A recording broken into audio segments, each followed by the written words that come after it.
What's up, beautiful people? Welcome back to Lou Rock TV.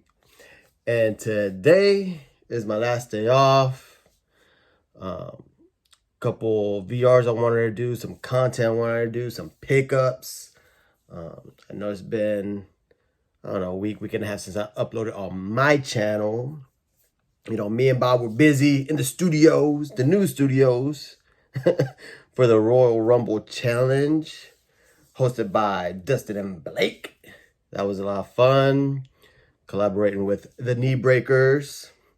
Bob was super excited that we won, so that was a lot of fun. But go check that out. I'll put a link in the description below. What else? WBC, man, I've been having a lot of fun.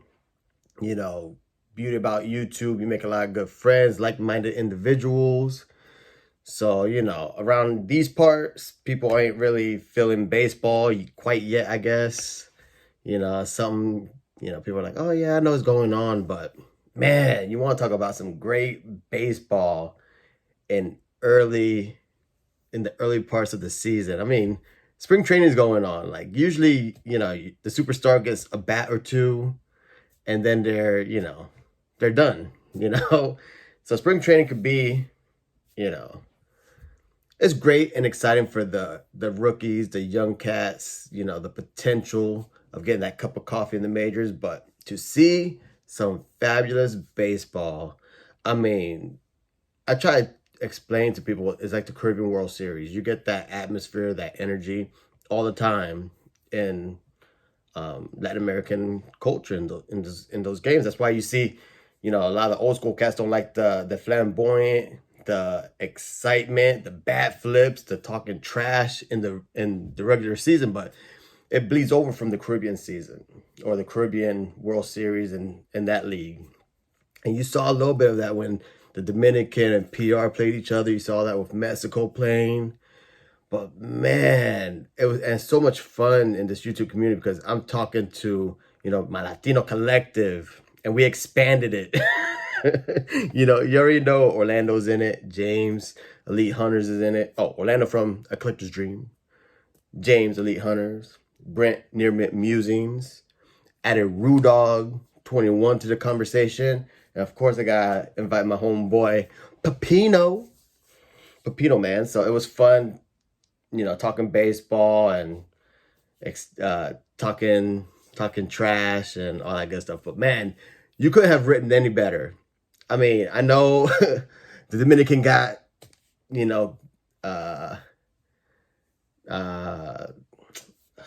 the word? I'm so excited. I don't even know what I was gonna say. The Dominican got kicked out of the tourney. Then PR got knocked out. That's what I was looking for. And they ended up with Japan and the U.S. Mexico played really well. Venezuela was great. But to have Shohei, against his teammate Mike Trout, and I know the Angels have a lot of issues, but to have arguably the two best players in the game right now and not make the playoffs is just baffling to me. It's just baffling. I just don't get it.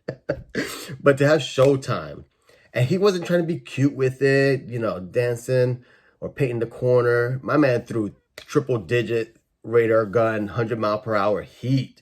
And you had Trout swinging out of his shoes, trying to crush the ball. And it was just great. I loved it. And Trout made it before the game. This is the most fun he's had in a long time. And it's because these games mean something. When he's an Angel by All-Star game, it's all exhibition after that. So, enough of that. That's enough catching up. Oh, shout out to Fox Crew Cards and 3D 80s Kids. John, your packages have been mailed out. Thank you for participating in the Christmas giveaway. Yeah, Christmas giveaway. Almost in April. It's just, money's been tight. Haven't been buying a lot. Busy with a lot of things in my life. Of course, work, family, soccer, dance, planning for quinceañeras, planning, travel, soccer ain't cheap. My boy is 17. Got him a nice birthday present. And in case you don't know, we're going to Miami F1 Grand Prix. That was my boy's birthday present. We're going to be there Friday, Saturday, Sunday. I enjoy F1. I like F1 a lot, but my son loves it. So it makes me love it more. So that's why I haven't been purchasing a lot of cards. That's why I'm excited about this nice little stack. That, and I had to buy stuff for 380s Kids Care Package and Fox Crew cards. You know, I hope they enjoy it. You know, I wish I could have done more, but you'll see on their channels, maybe if they do a video. All right. Back to the purpose of this video. Little pickup action. Sad news, my honey hole is no more.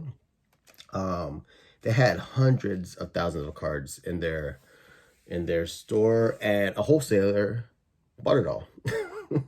So as soon as I walked in, they're like, Lou, you're gonna be so mad at us. I'm like, look, you're in a business. I had fun over the years picking through your stuff because, you know, that wasn't their main source of income. They have another business, and cards is just a passion of theirs. They like collecting, and they sell whatever else. And it was always fun picking through it, but they still buy cards. They still buy collections. So when I went through, they just bought a collection of early 70s stuff. And I'm like, I'll pick through it. A lot of it was beat up. But I was able to find, this is not 70s, but a nice little Kellogg still in the, now I have all these cards, but to find them sealed like this is awesome. And you guys know I love my Kellogg's. So, nice little Dennis Eckersley. This was just almost like a throw-in. After I had my stack, I found this underneath a pile. It's cracked up. It's a Willie Mays, 1971 Kellogg's. But that was practically free. So how can I leave that? All right, to the real cards. So the majority of these cards were beat up, and they had some good cards in there. But again, you know, I'm not a snob when it comes to cards, but I don't want writing. I don't like it balled up, crushed up like my boy Jimmy Guns with his moldies but oldies. But here's a nice little 72 Mays in action. Now, on average, these cards came out to less than 10 bucks. So let me just show you. A little OC, but picture's great. Corners are still nice, and you can still tell they're corners, you know what I'm saying? No creases. Here's a nice little 72 Mays. Now, when you're picking up Mays, I know these are all early 70s, but you'll see. When you're picking up Mays, Aaron, Hall of Famers, it's always a good day. Now, I picked up, am I out of order? No. Here is a nice 1970s Hank Aaron. See, he's a little roached up on this one. Like I said, I got this for less than 10 bucks. It was like, I don't know, 5 to 8 range. I'm bad at math because I spent more on the other cards. But they threw this on. I was like, it's still nice enough for me. There's no creases. The corners are beat up. You could tell they had them in a pile. But I picked up both of these 71s, like I said, for less than 10 bucks a piece. Nicely centered. At least this one is. This one's a little off left to right. But, I mean, for 71s, you guys know the issues with this set. And to get both of these cards for less than 20 bucks, I thought it was a steal. Now, I paid up for these because these were both decent centering. Corners are pretty sharp. Here's a nice Ryan. And it's from the 73. You guys know I love my 73. And Ryan stuff ain't cheap, man. I was looking at Ryan stuff. Golly. And here's a nice little Willie Mays 73. And I thought this card was sharp enough to pay a little premium on it. But on average, all these cards were less than 10 bucks. Now, I bought other cards. I probably bought like 5 more cards, 5 to 6 more vintage cards. And those were gifts for care packages. So I don't want to show those right now. All right. So that was done. Nice little vintage pickups with the Aarons and the Mays and the Ryans. That's always a good day. So let's move on to VRs. So my Decon's cardboard, or Dougie K, as he likes to alter ego, Jekyll, Dr. Jekyll, Mr. Hyde. I think that's right. Had a little issue with eBay. Now, I do admit, I thought the photos were deceiving. There was a little Photoshop there, a little, the seller probably was trying to be a little cute because he's protected in a lot of ways. The card was already graded. The card was already a grade 1. I can't remember SGC. I think it was SGC. It was already graded from an authenticator as a 1. He was selling it as a 1. Now, when it comes to grading, there's a lot of variance, especially in those lower grades, of what a 1 is, a 2 is. There's a lot of wiggle room. And then on top of it, it went to an authenticator. And they are just authenticating that it's not counterfeit, it's not a fake of some kind. And like I said, it was already graded. So, but there was a little Photoshop there where it hit a lot of the stains. The card looked clean. Of course, when my man got it, it was not clean. You could tell it was the same card, but the picture was, like I said, deceiving. Check out the video. But I agree with a lot of people. You bought a 1, you got a 1. But I understand his frustration. Money's tough, man. When you have your few collecting dollars, your budget, and you spend it on an item that you really, really want, you want to maximize those dollars. That's why I don't buy graded as much, because I want to make my hobby dollars stretch. So I get the frustration. But again, he bought a 1. I'm glad it worked out for him. Let's put it that way. As a collector, I'm happy it worked out. Now, his VR is show me a 1, your best one. And I found one. I obviously I thought I was going to do the 55 Clemente. I thought it was the only one I had, the only graded one I had. But as I was looking at my Clemente cards, I realized I had a 71 Milk Duds. And these were hand cut from the Milk Duds box. And it's surprising that this got a 1 because typically if it's hand cut, you get the A, which I'm perfectly okay with.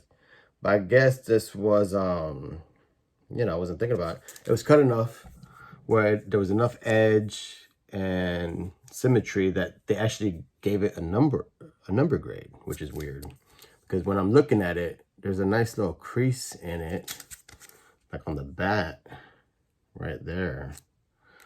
But I guess once you have the right dimensions, they'll give it a numerical, and with a crease, it's a 1. So I don't know. I figured I'd do a little different. 71 Milk Dud. I love my food issues, and I love Clemente.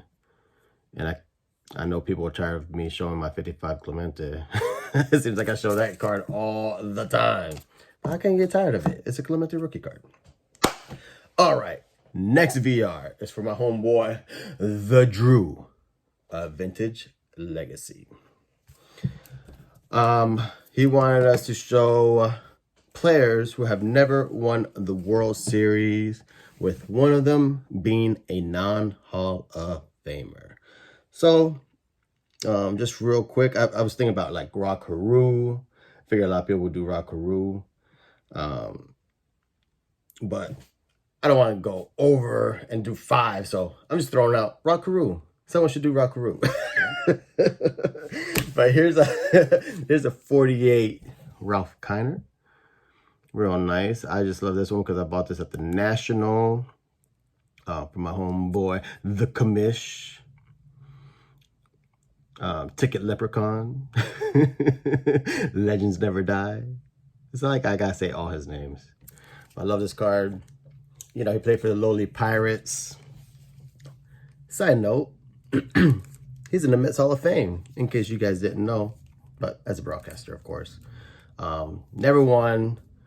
Great power. I think he led the league, the National League, in like 7 seasons. So 7 separate times he was the home run king for the National League. But again, he played for the lowly Pirates and was never going to sniff a championship. So that's a cool card. Love that card. Hall of Fame rookie card. Now, someone I grew up watching, my estimation, should be in the Hall of Fame because he saved baseball with Big Mac in the summer of '98. I think it's a little bit hypocritical that they have Bud Selig, who benefited and didn't look or overlooked some things, and now he's in the Hall of Fame, enshrined forever. But Slammin' Sammy, I mean, the only player to have 3 separate 60 home run seasons, 98, 99, 2001, ironically, didn't lead the league. He did not lead the league in home runs in any of those years. 98, 99, 2001. He did lead the league in 2000, but he only hit 50. So weird. But he'll never be a Hall of Famer, and I love Sammy. And I've been trying to get a Sammy Sosa autograph forever, and those suckers are expensive. It's like, don't they know he's a non-Hall of Famer? This guy ain't gonna make the Hall of Fame. Which was even proven more when with the error committee, when this guy didn't even get the minimum of 4 votes. Like, that was eye-opening to me. I was, you know, trying to get like the Flair update Clemens, and, you know, because it's already stupid expensive. McGuire, I already got the 86 McGuire, or I take that back, Topps 85 401. The 85 McGuire rookie card, and this is my favorite Bonds rookie card. Love it. 86 Flair, beautiful. I love the blue, the yellow, you know, 7-time NL MVP, probably could have 9, 14 All-Stars, 8 Gold Gloves. This guy's sick, and he'll never sniff the Hall of Fame. That era committee was eye-opening to me. Now, Donnie Baseball should already be in the Hall of Fame, but Donnie Baseball more than half, or was 2x than Barry Bonds. I think Barry had 3 votes. It was bananas. Bananas. And I mean, Donnie wasn't half the player Bonds was. All right. So that's 3, right? 48 Bowman Kiner, 2 non-Hall of Famers. Bloop. Now the last one, it's just a travesty. I mean, you know, you can't help when you play. You just can't. You cannot help the era in which you play, when you are born. And this poor guy played amongst greats. And even though he was great himself, he pitched in what is considered the greatest pitch game of all time. Him and Warren Spahn each pitched 15 innings of shutout ball. Till Willie Mays decided, you know, take his ball and go home and crushed one. I'm pretty sure it was Willie. But the Dominican dandy, Juan Marichal. And he, like I said, this is 61 Hall of Fame rookie card. He can't help when he played. I mean, he played amongst Titans. He never won a Cy Young. He has a no-hitter. But, I mean, when your contemporaries are Sandy Koufax, Bob Gibson, which he finished twice to both of them. I think he finished twice to Gibby. Or he finished second twice to Gibby and once to Sandy, I think. But either way, just sad. So not only did he get no World Series, he wasn't even sniffing the Cy Young. But just a great player. And those are my 2 VRs, my pickups. What's happening with me? I'm already at 20 minutes. I apologize, but it's good to get this stuff off your chest. It's good to talk it out with the hobby, with the community. And that's it. Hopefully I go to a flea market soon. Go to a card show. My birthday's next month. I'll be 42. So hopefully the wife hooks me up with something very nice. I don't know. She has my list. My list always. I'm like the kid Ralphie in the Christmas story. I leave clues around the house. I'm doing a little inventory. I'll leave my list out on the dining room table. Or I'll leave it on the end table in the living room. Leave my eBay page open, you know, just not just a hat rack, my friend, not just a hat rack. And with that, peace out, go Yankees.